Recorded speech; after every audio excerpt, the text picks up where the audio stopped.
अजून एक प्रश्न येतो, एक साधा कोचिंग क्लास चालवणारा शिक्षक म्हणजे एखादा व्यवहार करताना 6-7 कोटीचा व्यवहार होतो आणि तोही 4 प्लॉटसाठी होतो. हा एवढा पैसा लातूरमध्ये आणि कुठून आला, काय आहे म्हणजे? तिथं आता ती जागा जी आहे 26 एकर जागाची 100 प्लॉट पडलेले आहेत ना, त्या एकूण जागेची आज बाजारभाव 3,000 कोटी रुपये कमीत कमी. बापरे.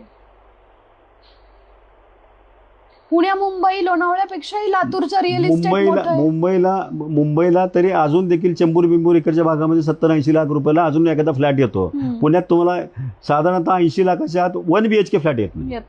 का इथं ह्या पूर्ण ट्युशन क्लासेस कोचिंग क्लासेस आल्यामुळं इथलं इंडस्ट्री हे जे एज्युकेशन हब बनलं ना, तर इथं सगळं ज्या लोकांचं म्हणजे राहणीमान किंवा पेइंग कॅपॅसिटी वगैरे मुंबई पुण्यापेक्षा जास्त आहे.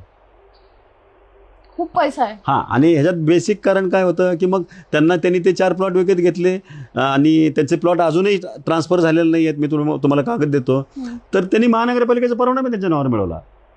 जे प्लॉट त्यांच्या नावावर नाहीच आहेत महानगरपालिकेचा परवाना पण दिला त्यांनी महानगरपालिकेचा. नाही, बांधकाम सुरू नाही, पूर्ण झाले ना. आता क्लासेस पण घेतात तिथे ते. काही इमारतींचं ते तर दुसऱ्याच इमारती आहेत अजून तिथं, जे म्हणजे आपल्याकडे रेकॉर्ड आहे त्याचे. अजून त्यांनी अशा बऱ्याच इमारती घेतल्या असतील ज्याचे रेकॉर्ड आपल्याकडे नाही आहे.